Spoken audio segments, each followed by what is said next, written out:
We get you up to speed on the latest in sports. I'm Denise Tan. The TNT Triple Giga notched their third straight PBA 3x3 crown after ruling the league's Season 3 Second Conference Leg 3. The team defeated rivals Cavitex Braves in the finals 21-12. Almond Vosotros starred for TNT in the games, tallying 12 points. The win means that the Triple Giga became the first franchise to bag 3 straight legs in a single conference. Overall, this is their 16th leg win. The team brought home 100,000 pesos as cash prize.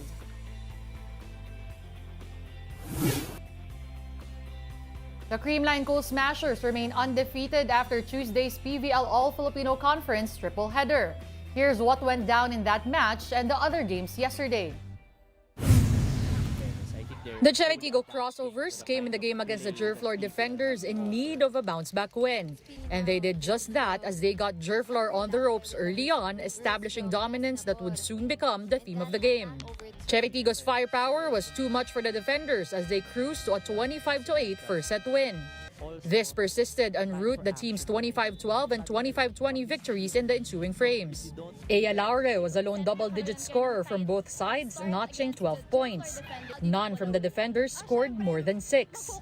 I think nakatulong sa amin yung pag-focus namin sa service and sa receive, syempre, para, diba? Tama ate yung sagot ko.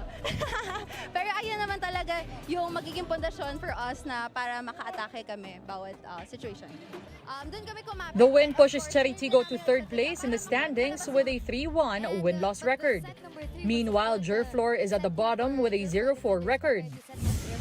In the second game, the Creamline Coal Smashers endured an erratic performance to hack out the 4-set win against the Farm Fresh Foxies. After losing set 1, Farm Fresh showed grit and scored a wire-to-wire win in set 2, notching the game at 1 set apiece. The Coal Smashers, though, gathered themselves just in time to win the next 2 frames. Final 25-21, 21-25, 25-20, and 25-22. Michelle Gumabao continued her stellar play for Creamline with 20 points while Gemma Galanza chipped in 18 markers. With this win, Creamline sits atop the standings with a 4-0 slate while the Foxies dug a deeper hole at 0-5. In the third and last matchup, the Signal HD Spikers halted Akari Chargers a short winning streak. After splitting the first 2 sets, Signal and Akari figured in a fiercely fought battle with Signal managing to come out on top on both times. Final score 25-18, 19-25, 25-21, and 25-20. Vanessa Gandler and Ces Molina tandem for Signal with 14 points each. That was enough to offset the 21-point output of Dindin Manabat. Signal hardly moved in the standings as a win helps them improve to 2-2 for 8th place. Akari, meanwhile, is at 4th seed with a 3-2 win-loss card. The PVL will travel to Laguna for the continuation of the All-Filipino Conference tomorrow, Thursday. First to play are the PLDT High-Speed Hitters and the Next Led Chameleons at 2 p.m. The Chocomucho Flying Titans will next take the stage against the winless Galleries Tower High Risers at 4 p.m. While the Petrogas Angels look to join Creamline at the top as they take on the F2 Logistics Cargo Movers at 6 in the evening. Catch those games live on One Sports, One Sports Plus, and the Pilipinas Live app. We're taking a timeout. The game on One News Now will return after a quick break. Stay tuned.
You're still watching the game on One News Now. I'm Denise Tan. Thanks for joining us.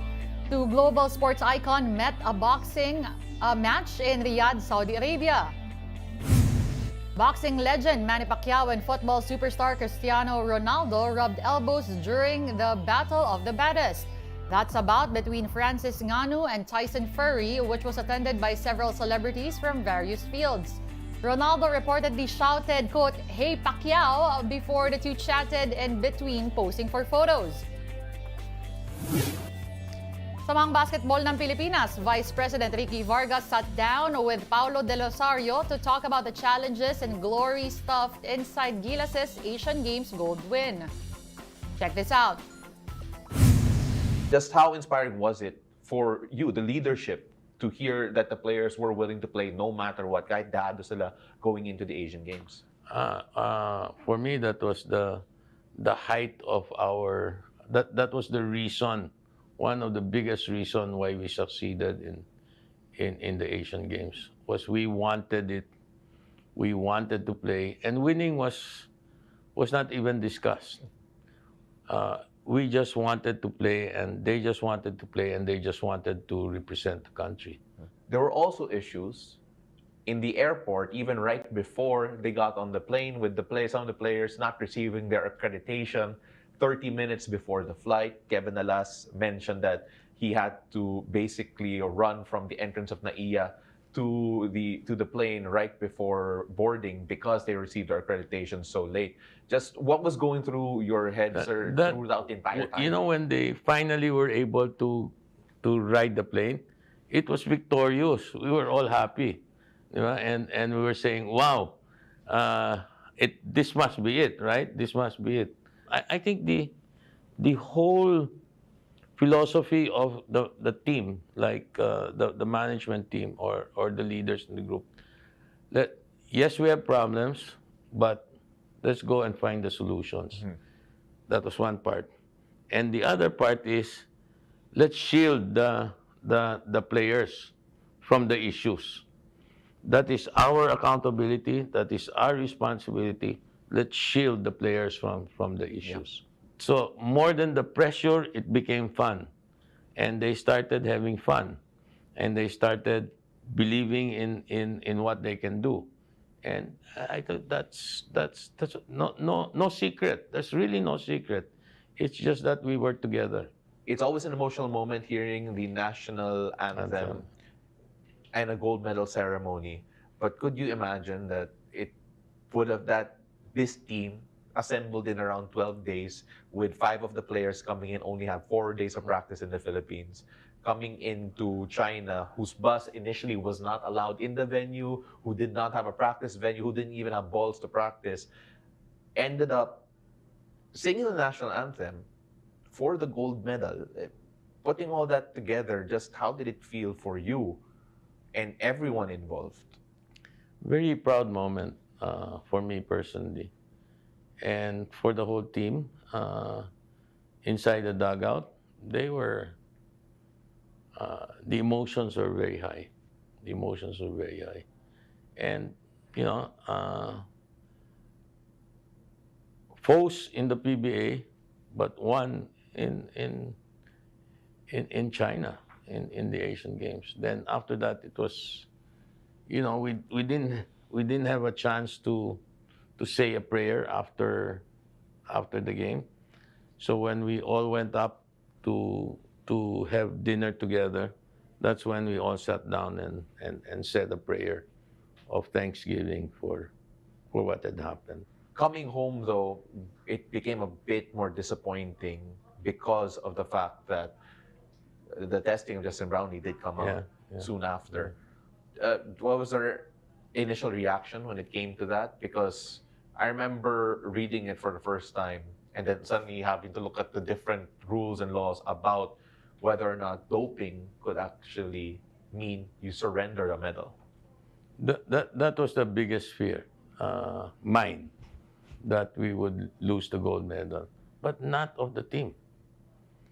Surprisingly, when you talk to the players, because they believe it is theirs.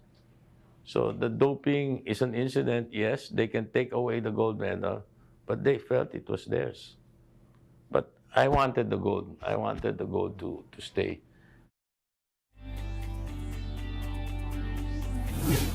Catch the entire interview with Ricky Vargas at 3:30 p.m. today, only here on One News. Get your fill of the latest in sports at onesports.ph. Meantime, the Newsday continues later at 4:30 p.m. I'll see you then. I'm Denise Tan. We are One News.